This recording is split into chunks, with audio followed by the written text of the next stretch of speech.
Hello बच्चों, अब तक आपने पढ़ा नंबर सिस्टम पार्ट 1 में हमने इंट्रोडक्शन देखा, इंडियन और इंटरनेशनल नंबर सिस्टम के बारे में जाना।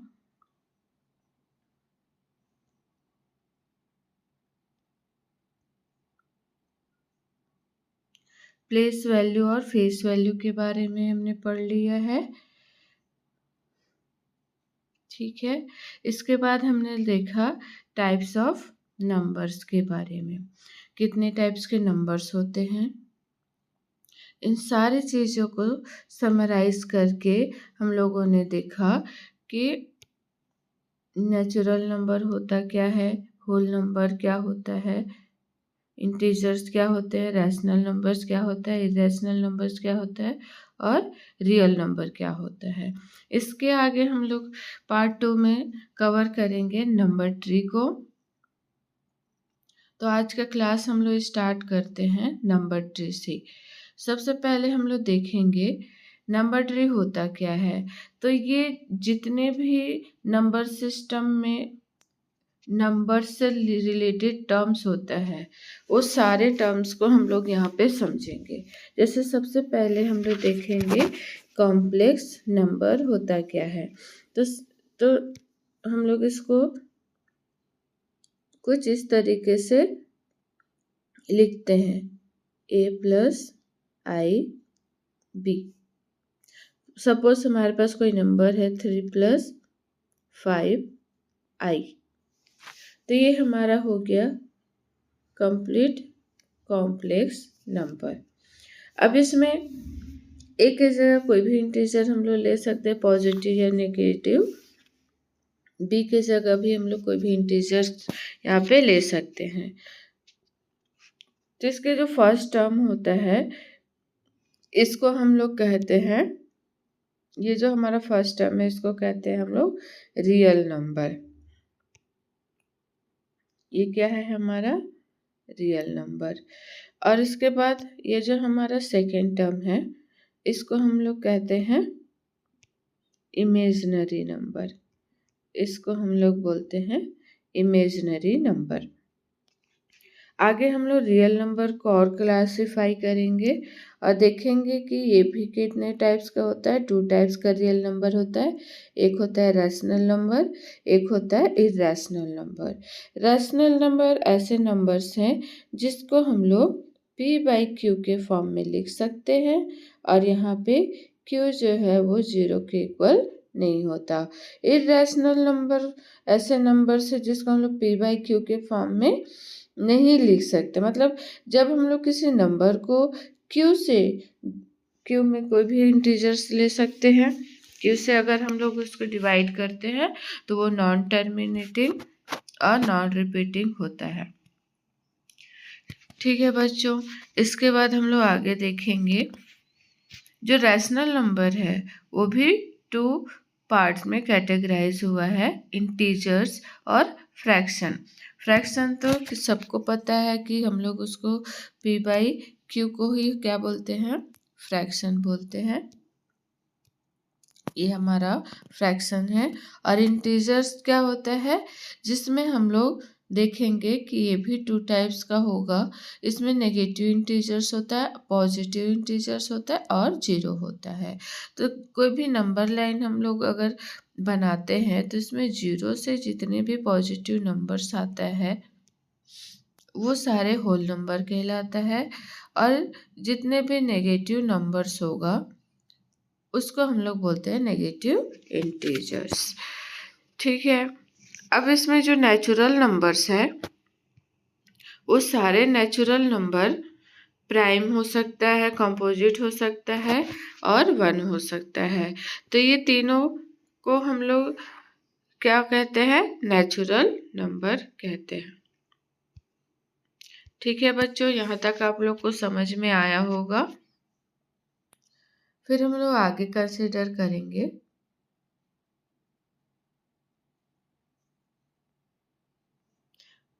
प्राइम नंबर के बारे में।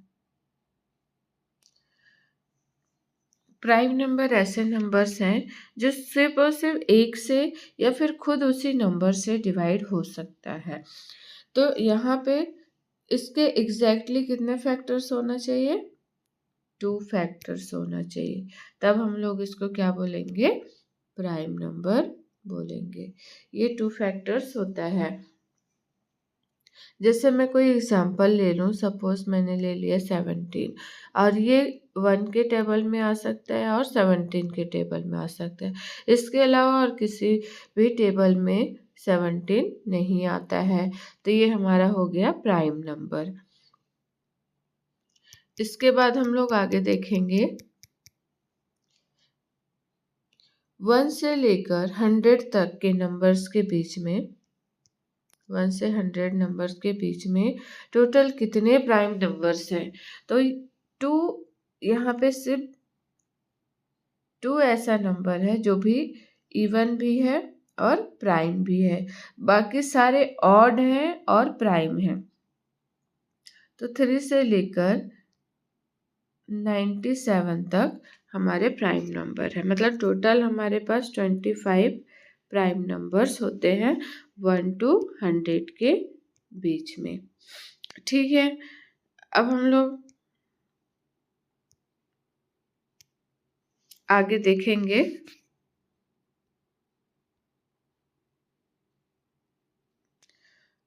कि कोई भी नंबर्स को हम लोग कैसे सॉल्व करेंगे, कैसे आइडेंटिफाई करेंगे कि वो प्राइम है या नहीं। तो सबसे पहले कोई भी नंबर को प्राइम नंबर आइडेंटिफाई करने के लिए हमें उसका स्क्वायर रूट निकालना होता है। स्क्वायर रूट निकालने के बाद हम लोग को देखना है कि उस स्क्वायर रूट से पहले कितने प्राइम नंबर्स हैं। उन सारे प्राइम नंबर से एक एक करके हम लोग उस नंबर को डिवाइड करेंगे और उसके बाद देखेंगे कि अगर वो किसी प्राइम नंबर से अगर डिवाइड हो जाता है तो वो प्राइम नंबर नहीं है, वो कंपोजिट नंबर हो जाएगा। अगर वो किसी भी प्राइम नंबर से डिवाइड नहीं हो रहा है, इसका मतलब वो प्राइम नंबर है। तो सबसे पहला एग्जाम्पल हम लोग कंसिडर कर लेते हैं 299। अब देखिए फ्रेंड्स, ये जो 299 है, अगर मैं इसका स्क्वायर रूट निकालूं 299 का, तो ये होता है 17 का स्क्वायर 289 होता है। तो ये अप्रॉक्स में 17.3 का क्या हो गया? ये स्क्वायर रूट हो गया। अब हम लोग इसको ले लेते हैं 17। अब 17 से पहले जितने भी प्राइम नंबर है, 2 है, 3 है, 5 है, 7 है, 17 तक जितने प्राइम नंबर है, जैसे यहाँ पे लिखा हुआ है, अब इन सारे प्राइम नंबर से एक एक करके हम लोग 299 को क्या करेंगे? डिवाइड करके देखेंगे। तो ये यहाँ देखिए, एक एक करके इसको डिवाइड करेंगे। 13 से ये कम्प्लीटली क्या हो जा रहा है? डिवाइड हो जा रहा है। इसका मतलब कि ये 1 और 299 के अलावा भी इसमें 13 और 23, क्योंकि यहाँ पे 13 इंटू 23 हो जाता है 299। तो ये भी उसके फैक्टर्स हो गए। इसका मतलब इसमें 2 से ज़्यादा फैक्टर्स है, तो ये प्राइम नंबर नहीं हो सकता। ठीक है बच्चों, अब हम लोग देखेंगे 307, ये प्राइम नंबर है कि नहीं। तो 307 भी 17 के स्क्वायर के आसपास का नंबर है, क्योंकि 18 का स्क्वायर 324 हो जाता है। ठीक है, तो 324 से ये कम ही है, इसका मतलब ये 17.5, ये इसका हो गया स्क्वायर रूट। अब इससे 17 से जितने भी पहले प्राइम नंबर्स हैं, उन सारे प्राइम नंबर को हम लोग कंसीडर कर लेंगे और एक एक करके इस पूरे नंबर से हम लोग 307 को एक एक करके डिवाइड करके देखेंगे। अगर ये किसी भी नंबर से डिवाइड नहीं हो रहा है तो ये प्राइम नंबर है। अगर किसी एक नंबर से डिवाइड हो जाएगा तो वो प्राइम नंबर नहीं है, उसके दो से ज़्यादा फैक्टर हो गए। तो इस तरीके से हम लोग किसी भी नंबर को प्राइम है या नहीं ये निकाल सकते हैं। इसके बाद हम लोग आगे देखेंगे कंपोजिट नंबर। कंपोजिट नंबर ऐसे नंबर हैं जिसके दो से ज़्यादा फैक्टर्स होते हैं, ठीक है, जिसके दो से ज़्यादा फैक्टर्स होते हैं। आगे हम लोग देखेंगे इवन नंबर। इवन नंबर ऐसे नंबर्स हैं जो 2 के टेबल में आता है, 2, 4, 6, 8, 0। अगर किसी भी नंबर के यूनिट डिजिट में ये डिजिट अगर है तो उसको बोलेंगे इवन नंबर, चाहे वो पॉजिटिव हो या फिर नेगेटिव हो। अगर ये पॉजिटिव होगा तो पॉजिटिव इवन नंबर को बोलेंगे, अगर नेगेटिव होगा तो नेगेटिव इवन नंबर बोलेंगे। इसके बाद हम लोग आगे देखेंगे ऑड नंबर्स। ऑड नंबर्स ऐसे नंबर्स हैं जो 2 के टेबल में जितने डिजिट आते हैं उसको छोड़ के बाकी जितने भी 1 to 9 तक नंबर्स हैं, 1 to 9 तक नंबर है जो कि 2 के टेबल में नहीं आते। जैसे कि आता है तो आपका 1, 3, 5, 7, 9, इसको हम लोग बोलेंगे ऑड नंबर्स, ठीक है। अब ऑड में भी पॉजिटिव भी हो सकता है, नेगेटिव भी हो सकता है।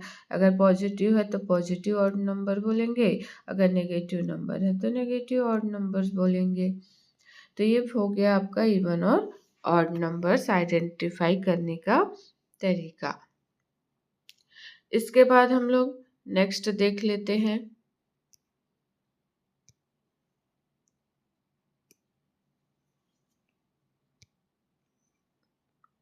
डिविजिबिलिटी रूल के बारे में। तो सबसे पहले अगर हम लोग देखें कि 2 से कोई नंबर कैसे डिवाइड होगा, तो इसके लिए किसी भी नंबर के लास्ट डिजिट में 0, 2, 4, 6 और 8 होना चाहिए। अगर ये नंबर है तो वो 2 से डिवाइड हो सकता है।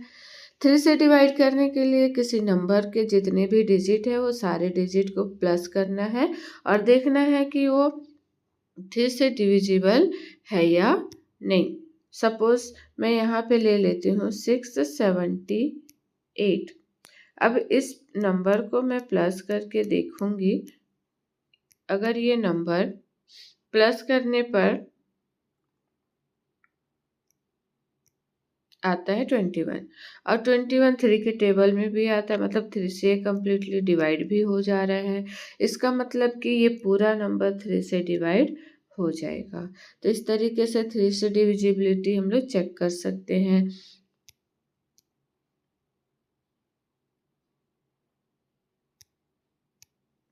आगे हम लोग 4 से डिविजिबिलिटी चेक करेंगे।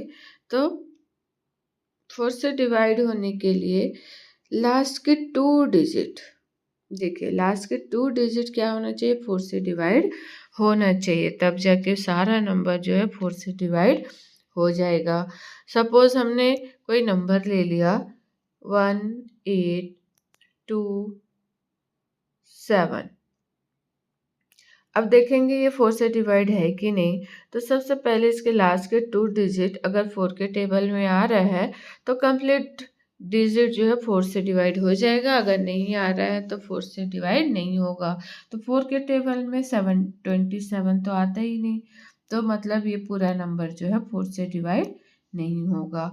अब हम लोग एक और नंबर ले लेते हैं 2, 7, 6, 4।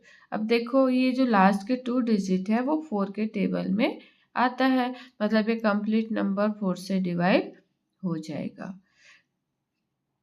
आगे हम लोग कंसिडर करेंगे डिविजिबिलिटी रूल ऑफ 5। तो 5 से डिवाइड होने के लिए सिंपल सा मेथड है कि उसका लास्ट डिजिट में क्या होना चाहिए, 0 होना चाहिए या 5 होना चाहिए। ठीक है।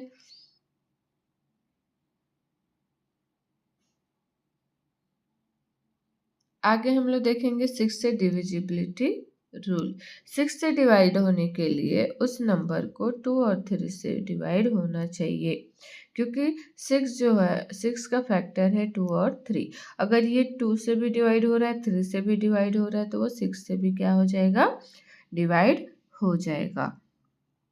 आगे हम लोग देखेंगे डिविजिबिलिटी रूल ऑफ 7। तो 7 से डिवाइड होने के लिए सिंपल सा मेथड है, कोई भी हमने नंबर कंसीडर कर लिया। अब इस नंबर का जो लास्ट के कितने डिजिट है, यहाँ पे the last digit of the number, क्या करना है, लास्ट डिजिट को लेना है, उसको डबल कर देना है। हमने इसको 9 को डबल कर दिया और उसको रिमेनिंग नंबर में क्या कर देना है, सब्सट्रैक्ट कर देना है। अगर हम लोग इसको रिमेनिंग नंबर से सब्सट्रैक्ट करते हैं और जो आंसर आता है वो अगर वो 7 से डिवाइड है, मतलब ये पूरा नंबर 7 से डिवाइड हो जाएगा। ठीक है बच्चों, आगे हम लोग देखेंगे डिविजिबिलिटी रूल फॉर 8।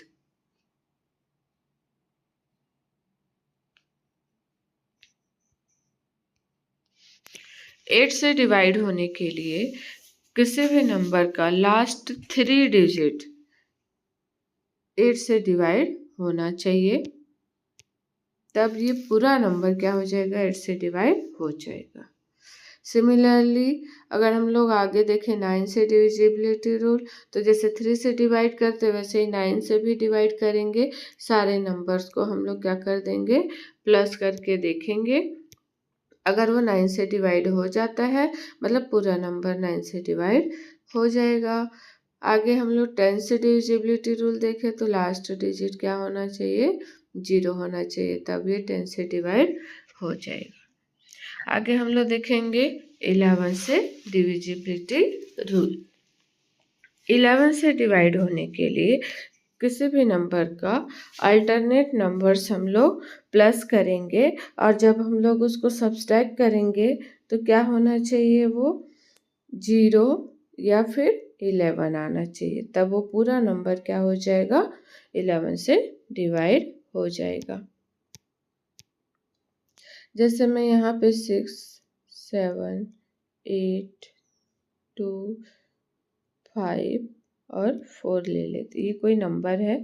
अब इसको चेक करने के 11 से डिवाइड हो रहा है कि नहीं, तो इसके लिए सिंपल सा मेथड है कि इसके अल्टरनेट नंबर्स को प्लस कर देंगे। तो ये हो गया 6 + 8 + 5, ये हो गया 19। उसके बाद इसके जो बचे हुए नंबर्स को भी हम लोग अल्टरनेट में ले लेंगे, 7 + 2 + 4, तो ये हो गया 30। अब जब हम लोग 19 - 13 करते हैं तो ये आ जाता है 6, और 6 0 और 11 से डिवाइड होता ही नहीं है, मतलब कि यहाँ पे सिर्फ और सिर्फ 0 होना चाहिए या फिर 11 होना चाहिए। ठीक है, तभी हम लोग इसको क्या कर सकते हैं, 11 होना चाहिए, तभी ये 11 से डिवाइड होगा, नहीं तो 11 से डिवाइड नहीं होगा। ठीक है, तो ये कुछ डिविजिबिलिटी रूल्स है जिसके रिस्पेक्ट में हम आगे क्वेश्चन को सॉल्व करेंगे। तो सबसे पहला क्वेश्चन है, ये जो नंबर दिया है वो क्या बोल रहा है कि 11 से डिवाइड हो रहा है। तो यहाँ पे ऐसा कौन सा नंबर होगा ए का जो हम लोग यहाँ रखेंगे तो ये 11 से कंप्लीट डिवाइड हो जाएगा। तो इसके लिए सबसे पहले हम लोग कंसीडर करेंगे इसके अल्टरनेट नंबर को सम करके। ठीक है, तो जब हम लोग इसको सम करेंगे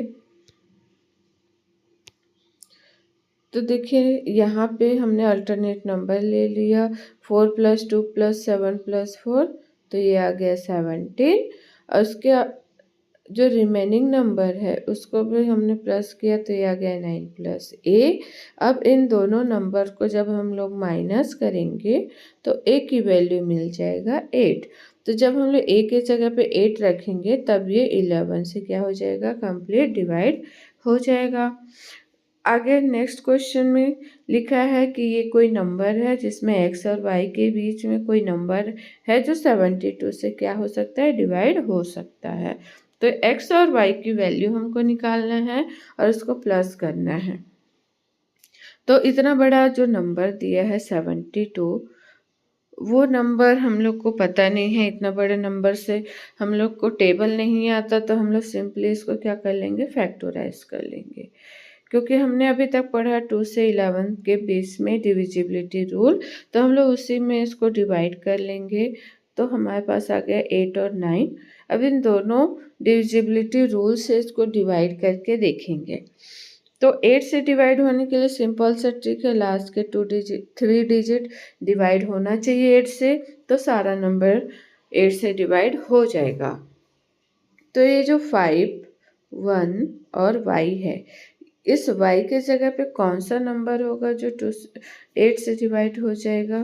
तो हम लोग देखेंगे ये 5, 1, 2 जो होता है वो 8 से डिवाइड हो जाता है। इसका मतलब y के जगह अगर मैं 2 रखूं तो 8 से डिवाइड हो जाएगा। अब आता है 9 से डिविजिबल होने का रूल। तो 9 के लिए सिंपल सा ट्रिक है, सारे नंबर को हम लोग क्या कर देंगे, प्लस कर देंगे। और प्लस करके देखेंगे कि कौन सा नंबर है जो यहाँ पे x की जगह पे हम लोग ले सकते हैं। ठीक है,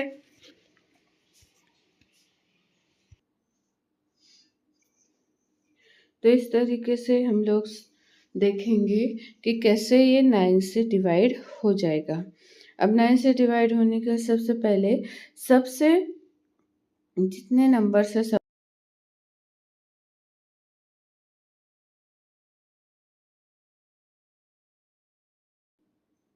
प्लस करने से ये सारे नंबर्स हो जा रहे हैं 26।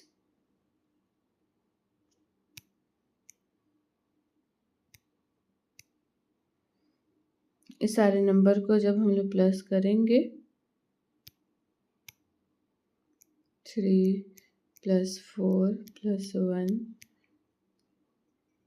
+ x + 2 + 8 + 5 + 1 + y। तो y की जगह पे हम लोग ले लेंगे 2। सबको प्लस करेंगे तो ये आ रहा है 26 + x। अब x के जगह पे कौन सा नंबर रखेंगे जो 9 के टेबल में आता है। तो अगर हम लोग 1 रख दें तो ये 27 हो जाएगा। 27 9 के टेबल में आता है, तो इसका मतलब हमारा x का वैल्यू क्या हो जाएगा, 1 और y आ गया 2। अब दोनों को प्लस कर देंगे तो हमारा आंसर आ जाएगा 3। तो इस तरीके से हम लोग डिविजिबिलिटी रूल का यूज़ करके क्वेश्चंस को हम लोग कॉम्पिटिटिव एग्जाम में इजीली सॉल्व कर सकते हैं।